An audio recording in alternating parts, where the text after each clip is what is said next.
Meu nome é Rosa Kimi Miyahara Kaneko.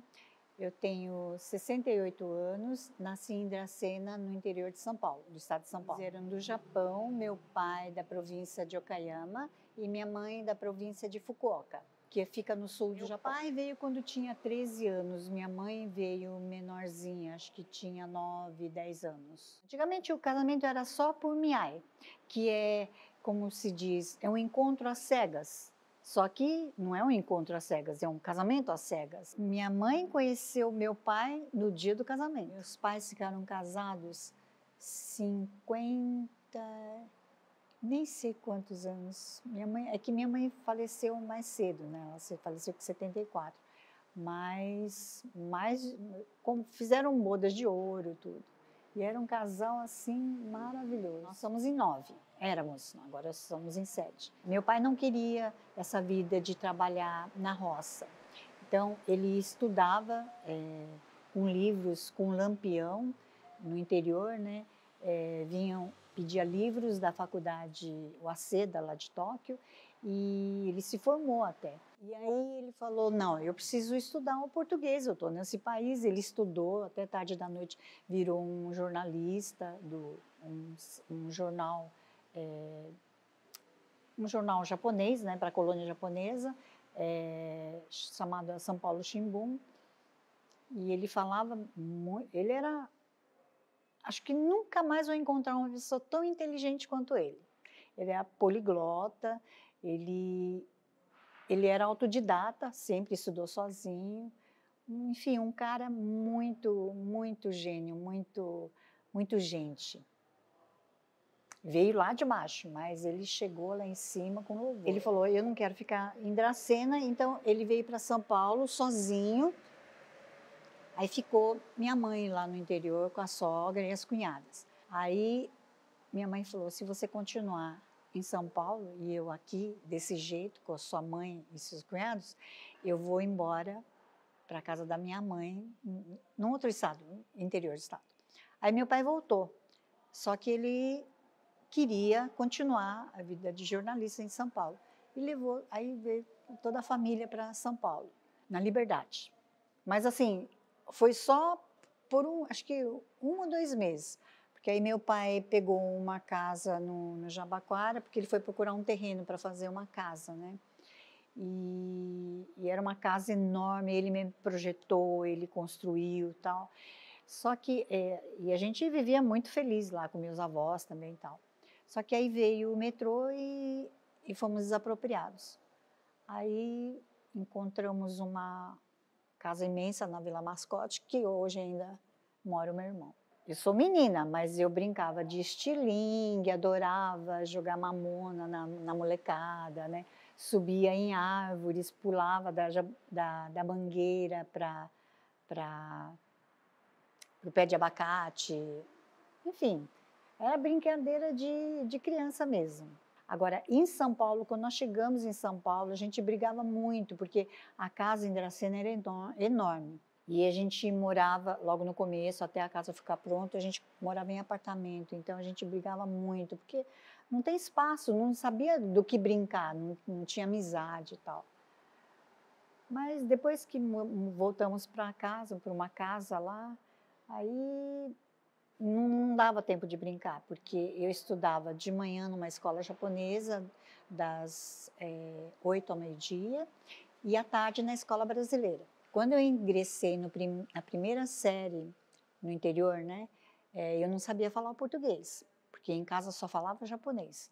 Então, eu sofri muito, né? Eu queria pedir para ir no banheiro, não sabia, voltei chorando para casa, tal. Então, eu falei, quando eu tiver meus filhos, não vou ensinar o japonês. Só vou ensinar, quando eles tiverem 7 anos alfabetizados, eu vou colocar numa escola japonesa. Pior erro da minha vida. Criança aprende qualquer coisa desde pequenininho. Você pode ensinar 3, 4 línguas que eles aprendem com uma facilidade imensa. Hoje eu sei, porque eu dei aula de japonês no Japão durante 6 anos para crianças brasileiras. E eles aprendem com uma velocidade que você não acredita, né? Então, a minha filha fala bem o japonês, já o Marcos ele já fala menos, mas ele é autodidata, então ele sabe ler e escrever o japonês como ninguém. E ele nunca estudou. Mas o meu filho mais novo, o Temporão, ele não fala japonês, só fala inglês. Então, eu me arrependo demais. A minha filha tem 42 anos, depois tem o Marcos, que tem 40, e tem o meu Temporão, que tem 31. Eu casei com 25. Naquela época, você não casava direto, você ficava noiva, né? E no Japão, os japoneses têm um ritual, antigamente tinha, né? Bem grande, no noivado até o casamento, né? Aí casei com 25, quer dizer, com 24, 24. Tive a Lília, a minha filha, a primeira filha, com 25. E o Marcos eu tive com 27. Fiz faculdade de turismo, só que eu trabalhava numa agência de viagem. E a gente fazia muito atendimento no aeroporto, a gente viajava muito, então eu faltava muito. Aí a diretora me chamou e falou assim, se você continuar assim, você vai tomar bomba, você vai ter que abandonar. Então, tranca a matrícula, depois você volta. Só que eu não voltei mais, que não dava. A gente viajava bastante, né? Então, não voltei mais. Só fiz 2 anos. Olha só a minha ignorância. Eu tive o Marcos, ele nasceu cardiopata. Então, o problema do coração dele era tão grave, mas tão grave. Sabe o que é dar de mamar e o seu bebê ficar roxo? Você tem que correr pro INCOR? Um ano dele foi assim. O meu irmão era cirurgião lá na Unicamp. Ele levou meu filho quando era pequeno, porque até 1 ano e meio a gente não se preocupava, porque eu não sabia da deficiência dele. Tudo eu achava que, ele não sentou com 6 meses, tudo eu achava que era por conta da cardiopatia. Só que depois ele operou com 1 ano e depois recuperou, acho que demorou uns 4, 5 meses. Eu vi que ele demorava muito, ele não engatinhava, ele nunca engatinhou. Então, ele tem problema da escápula, né? Porque não exercita. E eu soube que você tem que passar por todas as fases. 3 meses, 6 meses, 9 meses, tudo tem seu tempo. E eu não sabia disso. Quando eu vi que estava com atraso e tal, eu comentei com meu irmão, ele falou, traz um dia aqui na Unicamp, eu vou passar com um colega meu, neuro e tal. Olha, viraram ele de ponta cabeça, fez um monte de exames. Autismo? Não. Então, era tudo novidade, então eu não sabia nem o que eu estava fazendo, nem o que estava procurando. Então, hoje em dia eu vejo as pessoas já são direcionadas, então é tão mais fácil com um diagnóstico. Aí um profissional falou para mim, eu quero ele fazendo psicóloga, fonoaudióloga, psicomotricista, enfim, 5 dias a semana, ficamos 1 ano, passa todo dia. Até que um dia ele estava no chão brincando, eu comecei a conversar com ele e eu falei, quer saber, Kendi, a partir de hoje você não vai especialista nenhum. Mamãe e papai amam você do jeito que você é, não precisa mais fazer esforço nenhum. Não sei, eu comecei a falar, meia hora eu falei. E ele começou a sair lágrimas, não chorar, sair lágrimas. A minha filha tinha 6 anos na época e o Marcos tinha 4. Como eu participei 1 ano com a Fono, eu comprei aqueles espelhos tal, e comecei a trabalhar com a Lilian, fazer cartazes, assim, para trabalhar com ele. Não deu 2 semanas, porque com 4 anos ele não falava nada, mas nada, nem mamãe, nem papai, nem nada. Em 2 semanas, ele falou a primeira palavra, manchete. Ele adorava a Rede Manchete. Foi a primeira palavra que ele falou. Todo mundo fala, mamãe, não é mamãe, antes fosse, né? Aí ele desembestou a falar tal. Aí eu tentei colocar numa escola da colônia, né, onde vão 90% da colônia são descendentes. Hoje não, hoje tem bastante ocidental. Mas eu coloquei lá mais por causa da disciplina, porque a minha filha estudou lá, né, e a disciplina é brava. Ele ficou alguns meses. Aí um dia a diretora me chamou, falou que, enfim, em resumo, convidou a sair, porque estava prejudicando, porque a professora tinha muito carinho com ele, ficava carregando ele no colo. 7 anos, ele era muito mirradinho. Aí as outras crianças começaram a ficar com ciúmes, começaram a brigar uma com as outras. Aí a diretora pediu para sair. Mas ela me deu uma opção de colocar numa escola especial. Eu fiquei com uma revolta tão grande tão grande. Hoje eu agradeço ela do fundo da minha alma. Por quê? Porque se ele continuasse lá, hoje eu fico pensando, eu não sei se eu sou a favor de colocar a criança numa turma de crianças ditas normais. Por quê? Porque eles não vão no mesmo ritmo. Mesmo na escola especial, cada um vai num ritmo diferente. Então lá eles eram tratados todos assim, num ritmo diferente. Na escola, ditas crianças normais, não, todo mundo tem que ir no mesmo ritmo. E eu acho que daí a autoestima da criança vai decaindo, não sei, mas na época eu não pensava assim. Eu fiquei muito revoltada. Eu falei, imagina, eu vou processar, não sei o quê. Não, mas eu vou experimentar ir para essa escola. E o Marcos adorou. Ele adorou no dia que entrou lá. Era diferente da maneira como ele entrou na escola que ele se propôs a ir no primeiro dia. E ele terminou o ensino fundamental lá. Até então não sabia que ele era autodidata. Eu só soube no Japão, porque ele ia fazer o ensino médio, mas aí o meu marido foi para o Japão. Aí nós fomos todos juntos. E lá ele estava numa idade em que não podia entrar em escola nenhuma, já tinha uma idade acima. Aí ele ficava o dia inteiro em casa. Ele ficava olhando televisão, assim, muito parado, quieto, o dia inteiro. Ele ligava e desligava, ligava e desligava. Ele ficava olhando, desligava e ficava escrevendo. Nunca tive curiosidade em ver. Quando um dia eu fui ver, ele está escrevendo ideograma, kanjis. Kanjis, esses que eu levo anos para ensinar meus alunos. Ele começou a escrever sozinho. Japonês tem uma ordem para escrever, da de esquerda para direita e de cima para baixo. Ele fazia da direita para esquerda, de baixo para cima, mas saía o kanji direitinho. Até hoje. Ele lê, ele vê sei lá, um anúncio, por exemplo, em japonês, ele lê. Minha filha fica possessa, ela fala, eu não sei ler, como é que ele sabe? Eu falo, autodidata. Agora a gente tem um diagnóstico, por quê? Porque ele é tratado no INCOR desde bebê.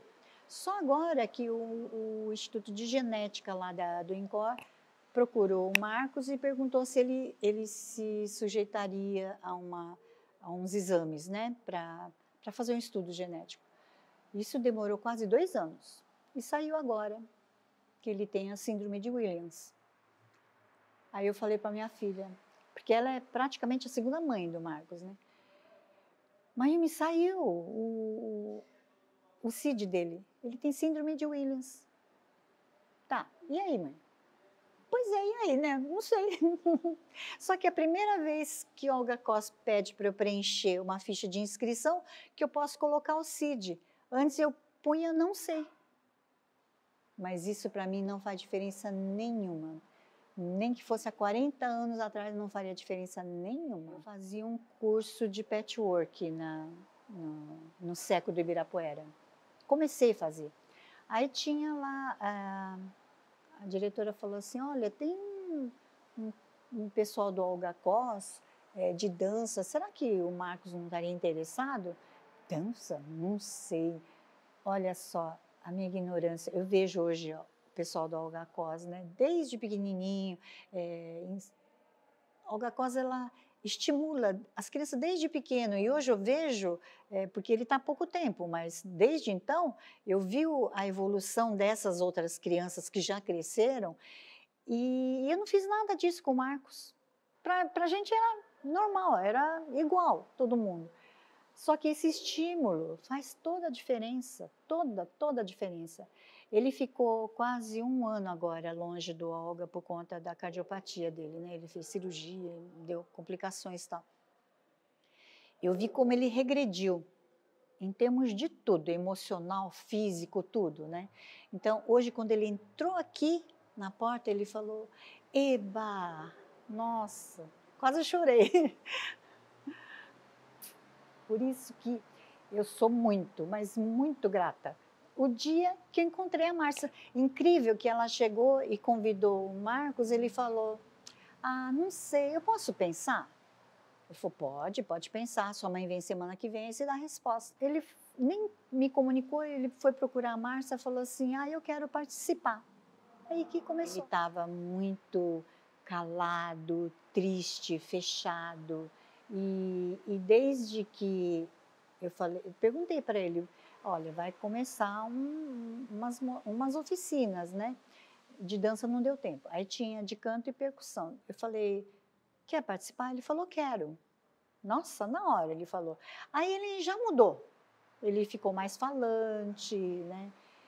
Mas fisicamente eu vejo que ele regrediu bastante. O equilíbrio dele, acabou com o equilíbrio dele. E ele tinha adquirido esse equilíbrio depois da primeira dança que teve lá no Ibirapuera. Eu tenho até medo de falar alto, mas eu dizia para minha filha assim,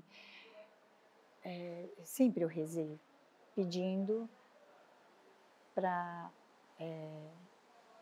Deus levar ele antes de mim, porque senão o que vai ser dele? Só que depois que ele operou, eu não imploro, não. Eu agradeço por Deus ter dado a vida dele de volta para mim há 40 anos atrás, porque eu quase perdi ele com 1 ano quando ele operou. Ele me deu 40 anos de alegria, né? Mas que eu gostaria de curti mais a companhia dele. E a minha filha chegou há 2 anos atrás e falou, mãe, eu vou dar entrada, meu filho é advogado, né? Falou, eu vou dar entrada, o Takeshi vai dar entrada para mim como curadora dele, né? Você pode ficar sossegada, porque se um dia você for antes de mim, ela falou para mim, né? De repente eu vou antes, mas se um dia você for antes de mim, você pode ficar sossegada que eu vou cuidar dele, né? Agora eu estou tranquila. Eu tenho 2 filhos maravilhosos, que os 2 começaram... Não, eu que vou cuidar dele, não. Mas a minha filha ganhou a curatela. Lá no Japão, meu objetivo era... eu quero fazer essas crianças pararem de sofrer bullying, eu quero que eles falem o japonês em menor curto de espaço de tempo. Lá eu queria muito, eu gostava de batalhar para ver. Hoje eu vejo essas crianças, né, que a gente educou desde pequenininho, estão na faculdade, outros já formados e tal, me sinto orgulhosa. Mas depois que eu voltei, eu não tenho mais motivação, essa motivação, não tenho mais, não sei, não tenho mais. Então a única coisa que eu faço, eu gosto muito de costurar, então estou procurando N curso, agora estou fazendo um monte, então tá difícil para conciliar com ele. Quando o Marcos estava nessa escola de crianças especiais, a gente estava esperando, eles saíram da aula e estava uma muvuca horrível para sair. E ela olhou para mim, essa mãe olhou para mim e falou, que cruz a nossa, né? Eu falei, oi? Que cruz a nossa, né? Essas crianças, coitadas dessas crianças. Eu falei, bom, uma que não são coitados, né? Eles são extremamente amados. E outra coisa, não é cruz nenhuma, para mim é uma bênção. Deus me deu o maior presente, eu não sei se eu merecia isso, porque Ele é tudo de bom. Ele me ensinou valores que eu acho que não teria conhecimento a vida inteira, né? Ele só me trouxe coisa boa. Verdade, Patrícia, ele só me trouxe lição de vida que nenhum livro, que nenhum... Então, mães de crianças especiais, eles não são nenhum fardo, não é nenhum peso, eles são uma bênção, eles são tudo de bom. Vocês não têm ideia do que essas crianças são capazes de fazer com um adulto perdido, né? Eu só tenho a agradecer a Deus por ter me dado ele.